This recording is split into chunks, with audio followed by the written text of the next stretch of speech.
Welcome back to Practicing Catholic. I'm producer Kayla Mayer. For many of us, the immigration crisis at our southern border seems so far removed from our everyday lives here in the Archdiocese. Sure, we may read something online or in the paper or watch some news coverage on TV, but it's hard to know what's really happening with our sisters and brothers who are trying to immigrate to the United States. Joining us is Sister Norma Pimentel, the Executive Director of Catholic Charities of the Rio Grande Valley and keynote speaker at an event titled Immigration Crisis in America here in the Twin Cities coming up on October 19th. Sister Norma, welcome to Practicing Catholic. Thank you, Kayla. Thank you so much for the invitation. Yes. You're quite familiar with what's happening on the border between the United States and Mexico. What are you seeing as you spend time there? What's really going on down there right now?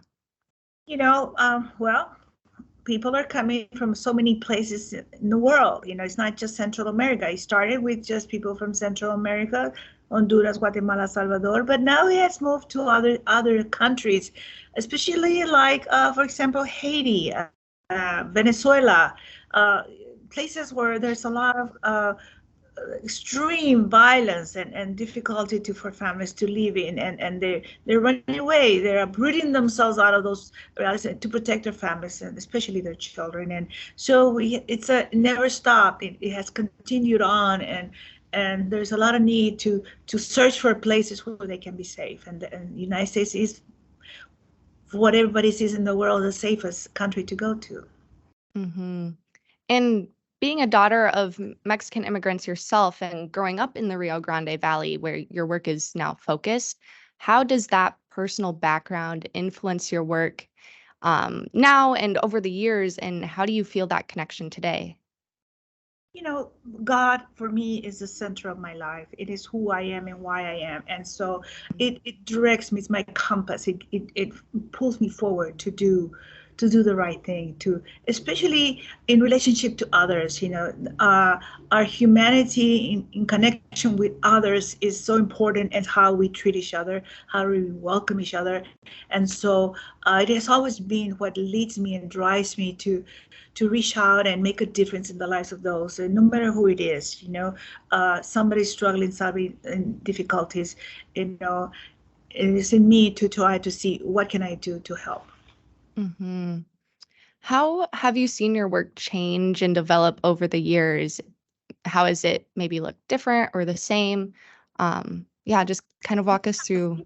Since in 2014, when we started to respond most recently, with it's almost going to be already 10 years. And since we respond to the latest surge of especially unaccompanied children coming to our border, and our communities having to step up and see how we can help the families that were released in great numbers here into our community. And so since then and to now, it has just the involvement has not stopped, and the need to be present and to reach out and to try to help be a voice, to recognize the humanity part of all of this.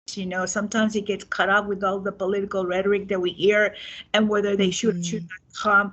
Ultimately, they're people, they're human beings, and I have seen how that part of the equation gets lost in the whole response as to, well, defending our country and protecting our borders. It's very important, but we cannot neglect the part that is also just as important, if not more important, is the humanity part, the dignity of the person that we must all preserve. And we must respond without losing that part of how important it is to take care of humanity.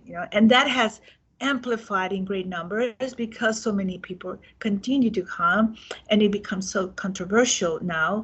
And so when you're detached from this reality, from being on the ground, seeing people face to face and their struggles and their pain, you completely come up with decisions about how wrong this is, or how not right it is. And you lose sight of the fact that there is a responsibility that we have as human beings, as Catholics, as people of God, to not lose sight of the fact that a human being is our responsibility to take care of, in every respect. Right. And it's so important to remember that human aspect, that we're all humans, and just caring for each other in that way and seeing each other as children of God is so Yes. important. And And yeah, like as you mentioned, there is a lot of division over this issue, and especially with Texas being right on the border, we've seen recently this summer the installation of buoys with saw blades on the Rio Grande River, intending to prevent migrants from crossing the border over the river. And even more recently, the Department of Justice has sued the state and is now requiring the removal of those buoys. But the governor now says that the state plans to appeal. In the light of all this And, division. and that's true, and and that fight to prove a point of whether this family should come or not, Mhm. there is a right and wrong way of doing things, and to defend and protect our borders and to know who's entering, it's all good, but to what extreme and to what tactics are we doing that can become evil when and the measures that are taken that are destroying human life? That is wrong, and we cannot see choose options that are not respectful to human life. And I think that we must be hold up to higher standards. Mm-hmm. Yes. And why do you think that this issue is so divisive? I think because, in my opinion, as I perceive how it's sometimes hard to understand why somebody would not understand the importance of caring for a human being, just protecting, Mm-hmm. using the right way of responding and doing our job. Just because you are a law enforcement officer doesn't mean you have to forget the humanity part. And really, I have great admiration to a lot of men and women of the law enforcement here in the border. They're doing an amazing job, and they care about the families, and the response is amazingly great. And so, but I think when you don't see the person up front and see their faces, see their struggles, we get detached from that human reality. It's easier to come up with conclusions that are not okay, that do not respect the dignity of the human person in our response, and think of this as a problem we just need to get rid of. And so a person is not just get rid of, is let's figure out the right measures and proper procedures that we must implement, immigration reform that will help clarify so many things, to identify ways of people to have pathways, correct pathways to enter the United States properly and legally and correct, and all of that is pushed aside just to do the enforcement part. And I think that is wrong. Mm-hmm. And when working with or talking with someone who um, may see this issue in a different way, who's maybe holding on to anger or fear, how do you respond to them to remind them of the dignity of the people in front of them? I one time I ran into a lady that at the supermarket. She obviously saw that I was Sister Norma, and she said, "I'm so glad that I see you and here, because I'm very worried. I'm scared, and I'm afraid. I'm an old lady. I'm by myself in my house, and I hear all this on TV about all these immigrants or criminals, and they're invading our country, and I'm scared." And I said, "Why are you scared?" I said to the lady, you know, I mean, I've been with them, with thousands and thousands of them that we've welcomed and cared for immediately, and none of them have given me any reason to believe that they're criminals, and they're people just like us, and so I think that our law enforcement, our border patrol, and local enforcement here are doing their job to make sure that those who are criminals are not entering the United States. That's their job, and they do it, and so the people that we actually receive and help and are released to be in the United States legally and temporarily to process their asylum claims, and they're people that were vetted, and they are trying to be here to make a difference in a positive way. There's no reason for us to be afraid, and if there is someone who is not good, I mean, there are proper measures to take to respond to those people and put them away, or and do something that they're not in our communities. I think just like many others that are in our community that may be with criminal intent, there's a procedure to follow for those, but for the majority of the people, immigrants that are coming in these circumstances, they're just people just like us, and they simply want a chance for their kids to grow up in safe spaces where they can be people, families working and going to school, and while their country is not safe to be in. Mm-hmm. Yeah, and what that woman said to you in the supermarket is so real. I feel like our media and the political rhetoric is just so full of these stories that instill fear. Um, and they just take up a lot of space in the narrative, but that's not the whole story, as you say. So, kind of digging deeper into that, what gives you hope in regards to the immigration and refugee crisis, and how do you nurture that hope? Well, my hope comes from God, Mm, because God is ultimately the creator of everything, and the one mm-hmm, that has helped us through all the difficult turmoils in our own way, how we ourselves get messed up in so many things, and kind of try to figure things out. And ultimately, I trust God that He will lead us forward and arrive to the right place that we need to all be in. And so in the meantime, we deal with the struggles and do our best to protect people that need to be protected, and to offer them an opportunity to be respected as a person, as best we can. I think that we all can do that. And I'm amazed at our country here in the United States, and especially here in our own border cities. People are amazingly good, and the support is much larger than those that are against it. And so it's because truly down in our heart, we're connected to a God that we recognize that He's here to love us and to inspire us, to lead us to care for one another. And so, if anything, we have to be thankful for the amazing blessings that we have in this country, and we can share that blessing to make sure that those who are here in our community already can be treated with the dignity and respect that they deserve. mm-hmm. And I feel like we've touched on this already, but I kind of want to dig deeper into it. In your view, what is a good solution here that we as humans can do to help this crisis? How do we maintain our borders without building walls to hurt people and keep them out? Well, how do we help them while also maintaining our borders? I think that the strengthening and the capacity of our local border patrol, border law enforcement is important for them to do their job properly and correctly, and definitely that's very important. So that part of it gets cared for, and there's no need for measures of putting razor shape wires that destroy lives and hurt families, Mm-hmm. devastate terribly, and there's ways to. I mean, the technology and this country has established amazing ways to patrol the border, that you don't have to catch a person at the actual water to stop him from coming in, because there are blimps and ways of controlling people entering the country, and agents knowing exactly where they're moving and how they're moving, and apprehending them at some point if they need to. It's all in place, and I'm amazed that they take such horrible measures to do something so visibly terribly bad, that without necessarily uh, um, um, so to apprehend somebody or to keep them from entering the country.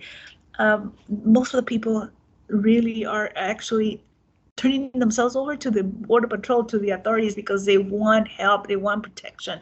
So it's not a matter of like these are people running away from us, but rather wanting for them to be processed, to give them a chance to be able to be in this country, with some type of a protection and asylum. And so I think that for me is something that we must continue to support, but rather also in a good humane way, for them to do their job, which they are doing. But these other measures are extreme, horrible, and I don't think there's a need for that. But also, the other part of the equation, the other part that is just as important that can do in our communities, not just at the border, but anywhere, whether it's New York, Chicago, Los Angeles, anywhere where people are going to, we'll invite them to help them be responsible for themselves. I don't think that they can just become a burden to a community. So I'm here, take care of me. They come here to take care of themselves. Our country needs people to work. They want to work. Why don't we make it happen so that the instant they enter the country, why aren't we issuing out worker visas or worker permits so that instantly they can take care of themselves? But they can't. I just don't understand why that doesn't happen. And instead they become a burden to a community, and it just doesn't. It's become overwhelming. The moment that they issue a parole to enter the United States, they should have a work permit to be able to legally be able to be part of the community and care for themselves and work, because that's what they want. They want to take care of their families. Why isn't that happening? Yeah, and I love that you bring up other cities, other states, because Minnesota, as I'm sure you know, is pretty far away from the US-Mexico border geographically, but that doesn't mean that this crisis doesn't still involve us. Um, so speaking of it as a more local issue for Minnesotans, how can we also help this issue and create a more respectful culture in our country? Yes. I think that every community, every area in the United States that are receiving immigrant families everywhere, have a responsibility to create the right welcoming, so that the persons, the families, can get integrated into the community and be able to take care of themselves. Is, for example, I understand that the issuing out license to an immigrant is, I think, the best thing you could do, because that way anyone driving the car is responsible to take care of making sure that you know who this person is, and so why not issue a driver license? I think that you are doing that in your area, and I think that others should pick up on that and see the importance of doing that. It's a way to control who's doing what, and making sure everybody is responsible in the different aspects of the community, and so that we don't run into situations where, oh, that person doesn't have a driver's license. Well, why not? They should. And other people should learn from you, and the benefits of identifying people and facilitating them being able to care for themselves and take responsibility for every aspect of their lives. Help them get walking, and not just depend on communities and become a burden to a community. hmm And kind of, again, digging deeper into this, do you have any suggestions for action steps that a person could take to help these like immigrants that are coming into our country, whether down at the southern border or people who are coming to Minnesota? Yes, well, I've visited so many places in the United States, and groups that invite me to go speak, and after they've organized themselves as a community, so that they can come to say, it's okay. So say, don't worry just of the people that are helping me at the border, but why don't you help yourselves here in your own community and organize and start to strategize. What are the things we're capable of doing? Identify what the needs are in your community of the immigrants here in your community, and start responding to those needs that you're able to do. And they're amazed at how much they can do. So they take full action into, okay, well, let's see who our immigrants are, and let's see what their needs are, and let's see what we can actually do to help them, and so that they can be part of our community. And it's a win-win for everybody. hmm Yeah, no, I love that. And we're coming close to the end of our time, but I just want to ask if you had one message for Americans about the issue of immigration, what would you tell them? I would remind us to go back and think about our Holy Family. Mm. They too had to migrate. They too had to flee, because the life of the new baby born Jesus was in danger. Just like these families are fleeing from circumstances that they find their children in danger. They arrived to a place where they were not welcome. They had to find a place for baby Jesus to be born, and ultimately they found us stable because that was all they could be able to find to protect the Holy Family, and so sometimes that happens to the immigrant families. We shut our door to our own hearts, so because we're afraid, but yet, like baby Jesus in the Holy Family, he brought salvation to us. Mm-hmm. Had we known that, I'm sure every door would have been open for the Holy Family. I think that we have to trust God and trust that he's calling us to step up and not be afraid. Believe and do the right thing. That's so beautiful. I love your connection with the Holy Family there. It's something that, like, everyone knows that story, but we wouldn't think to apply it to the situation, but it's so, so applicable. Um, and lastly, sister, I just want to ask, is there anything else that you'd like to add or elaborate on? I think that the only thing is that today is the most important day for us to try to do the right thing. Don't wait for tomorrow, or it is now that God wants us to do the right response to whatever it is God is putting before you. Don't hold back from doing what God is asking you to respond. Whatever it is, there's someone in your life, whether it's in your family, in your community, or anywhere in the world, you've been touched by God to do something. Do it. Mm-hmm. Mm-hmm. Yeah, we're all here for a reason, and yeah, God wants us to act. Sister, thank you so much for joining us. This has been a wonderful conversation. Thank you, Kayla. I appreciate the presence. Mm-hmm. You can hear more from Sister Norma Pimentel at the Ignatian Volunteer Corps event, Immigration Crisis in America, on Thursday, October 19th. You can register online now at ivcusa.org/Twin Cities.